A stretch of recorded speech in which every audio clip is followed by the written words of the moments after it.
What is up, everybody? Alex106 here. Today we're going to talk about the Uno Synth Pro X from IK Multimedia.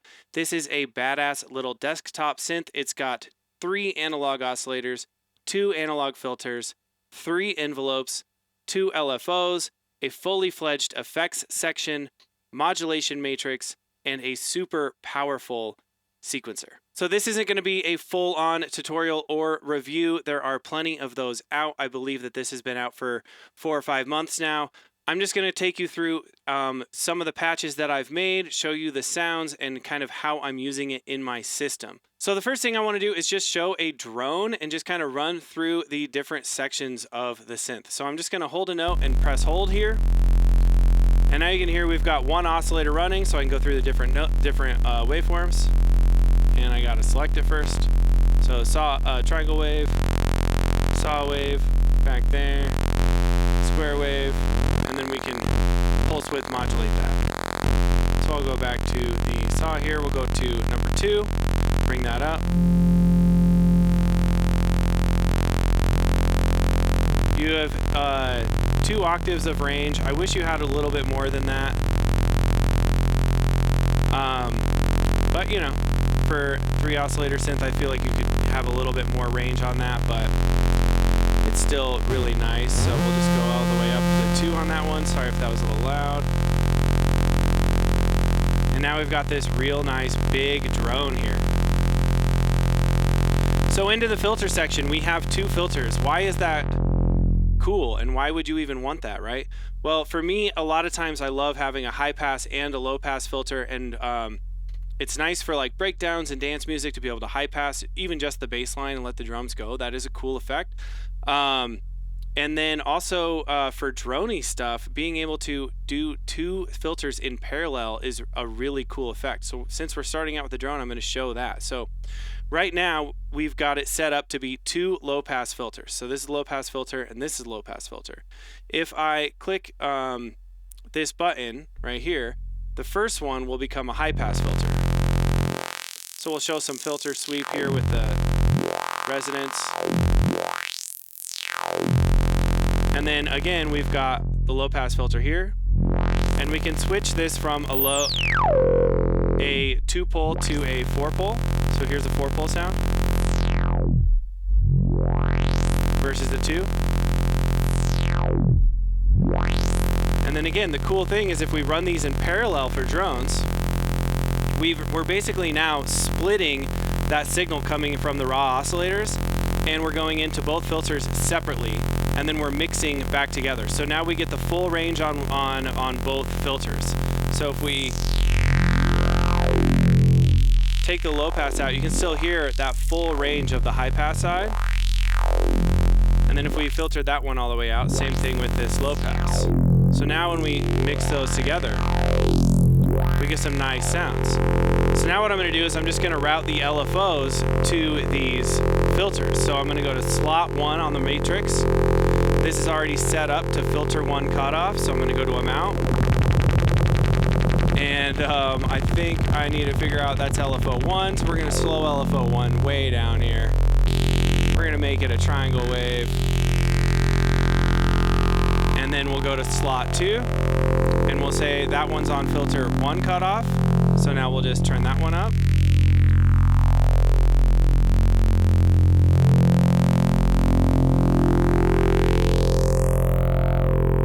And I'm going to change their rates up a little bit. Let's go to this one. And now you can hear we've got 2 filters separately kind of going in, not going into each other, but just kind of affecting that sound in parallel so you're hearing both of them. So I might have turned up those amounts a little much. I'm going to turn them down on both.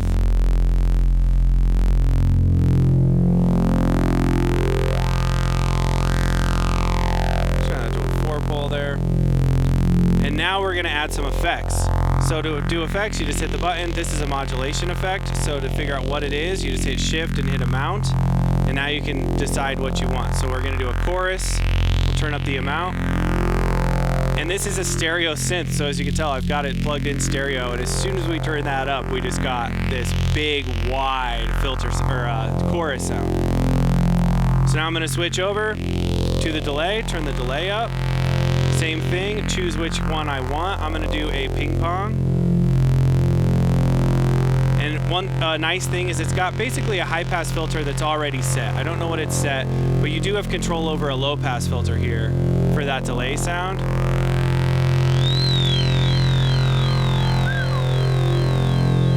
Nice and whistly.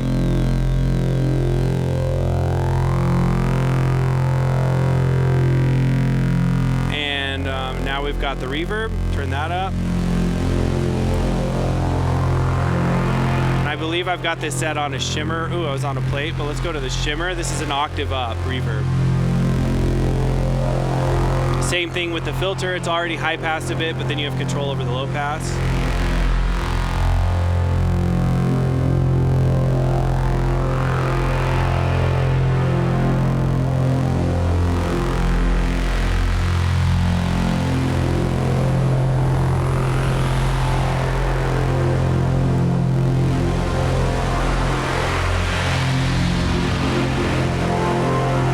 It does have analog drive. I'm not the biggest fan of drive on synths, but we can just push these filters a little bit.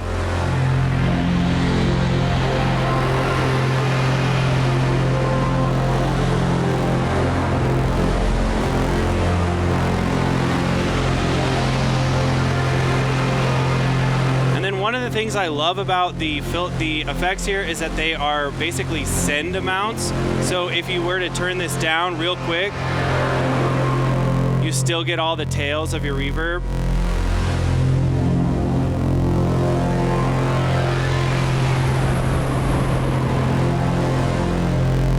Which is a really nice thing.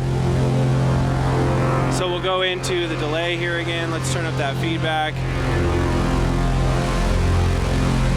And then just stop this thing.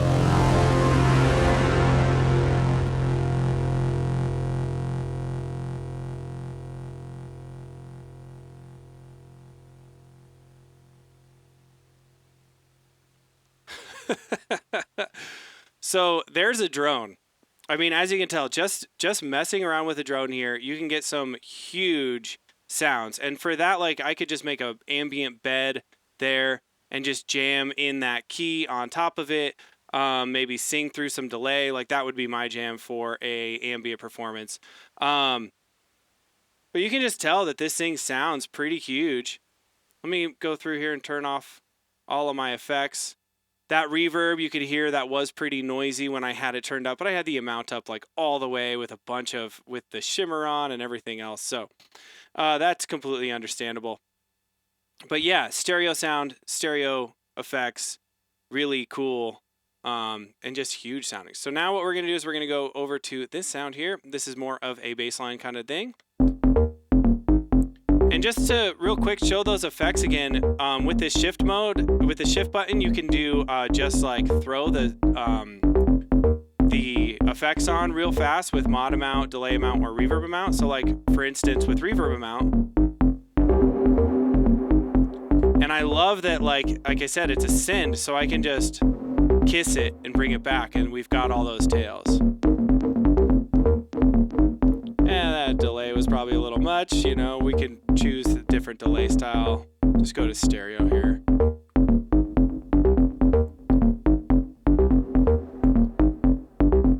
So now with some drums. Let's take out the chord for now. You can hear, again, on this one, I've got a high pass up here, so we can high pass it for like a breakdown. Maybe take out the kick. Bring it back in.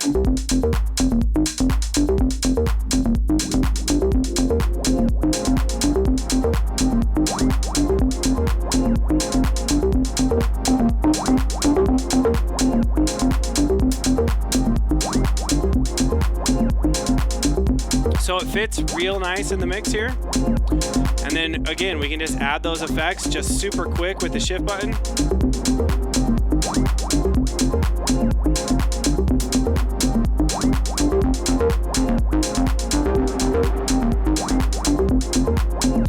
think it's just a nice, clever addition to this. I think that that's awesome. All right, so then I'm gonna go to the next patch that I made. And this is just a different sequence. So here we go. And it changes your, you can save both the sequence and the sound, and then you can set this up to where you can choose between if you want to load the sequence or the sound. Right now I just have it on an instant, press the button, it's loading both, but you can change that if you want. And then here we're gonna go into a 4-bar pattern. This one has a little bit of reverb on it.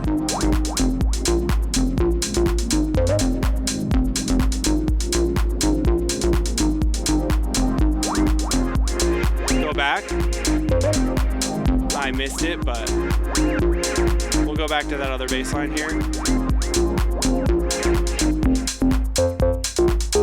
So again, not being super clinical, just kind of want to show it to you in context.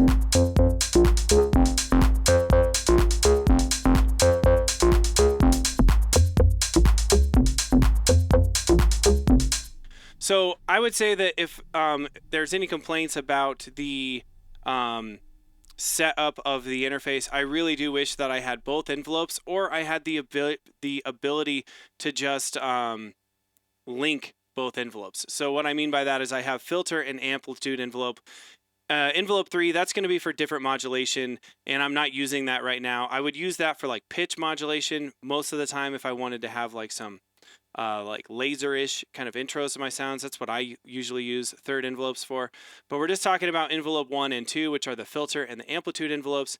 It'd be really nice to have those two set out here so you can really dial them in quickly, or if you could just link them to where now you just have one envelope for both. It's awesome to be able to dial in them separately, but sometimes, just for quick use and performance use, it'd be nice to be able to just have one envelope. The bassline mode, what that does is it basically, you just click the button and then it constrains your parameters, and you only get attack and decay for your envelopes now, but then you have accent decay and accent amount. So that's like kind of like a 303, you only get the attack decay envelope. It does also restrict your filters to certain frequency ranges. It sounds a lot more like a bassline synth at that point. It's not trying to be a 303. It doesn't have the same filters. We all know that. But it does sound pretty cool. The only thing I don't love about the bassline mode is that it's destructive. So if you want to like A/B your sound between like hitting the bassline and not, you're going to want to save your sound first before you hit this, because when you bring it back, the sound does sound completely different. So to show you what I mean, we'll just play this. There's our bassline mode. We go back, and now it's completely different. So that's something I kind of wish it like saved your stuff in a buffer, but I get it that it doesn't, But just save your synth, save your sound before you hit that button, you're good to go. So about that bassline mode, let's see what that sounds like here. This is more of a droney one first. Just want to show this. This sounds really good with the...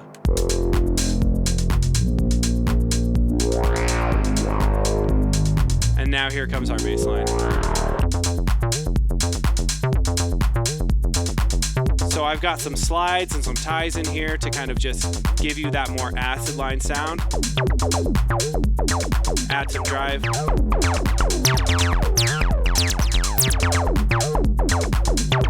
And again, that accent, you can see my accent lane here. These are where my accents are. And then I can choose if I want a shorter accent decay or if I want a longer one. And then the accent level. That's like your volume and your filter amount. Again, I've got high pass here, so.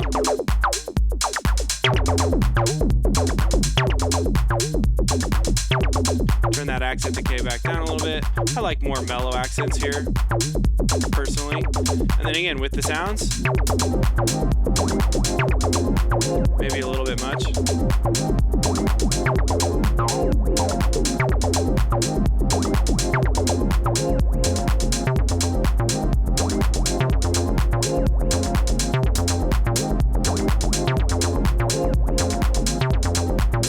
acid sound is pretty cool.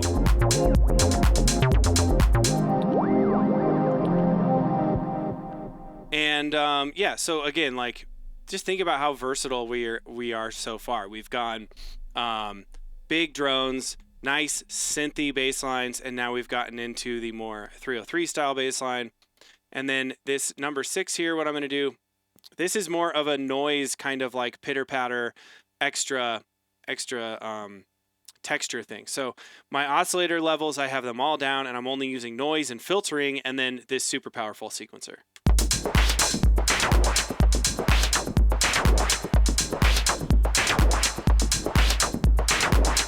And so what I love about this is I'm actually sequencing the decay amounts, like the envelope times, and the reverb times. So being able to say, or the reverb amount, and again, since those are on sends, we're just basically like throwing it out there that we want that to happen. So if I go to reverb amount here, find one that has it, I can't.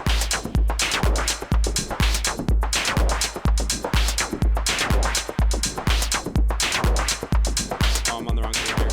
Gotta go here.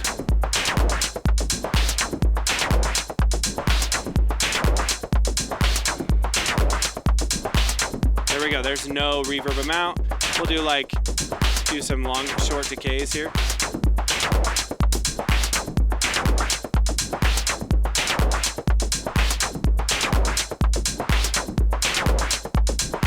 I think I've even got like some modulation here on the filters amount. So check this out. We can do real-time recording just by holding these guys. Whoops, wrong one. My bad. So we'll just do it without the drums. So now we've got a metronome going, and we're just going to record this filter amount.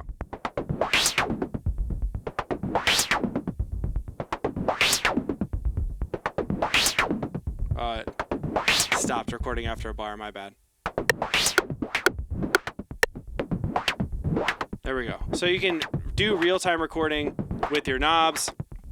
Pretty much any knob can be parameter locked or recorded. When a knob's recorded, it's recorded pretty smoothly rather than super steppy. I think that's awesome. And that has been a lot of fun. So now let's go back to this drone synth, the thing we had in the beginning, and let's just go up a couple octaves. And now what we'll do is we'll turn up both the attack on both envelopes here.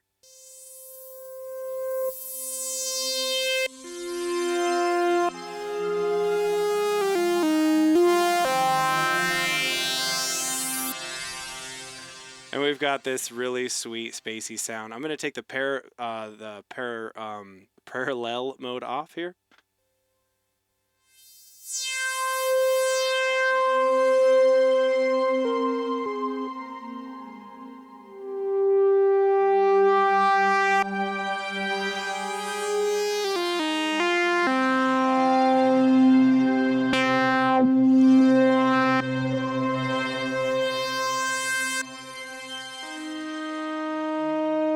And I'm not even using a real keyboard, man. So again, if you wanted to play this with a keyboard, you would probably want to plug one in to get more expressive. But beautiful lead sounds, amazing drones, cool basses, cool bass line style, like acid style things. And again, I think this thing is $4.99 US. It's super light, fits in a backpack. I don't know what else to say about it. I'm pretty impressed, and I love the thing. So check it out. Uno Synth Pro X by IK Multimedia. If you dug the video, please like and subscribe. And yeah, we'll see y'all next time. Peace.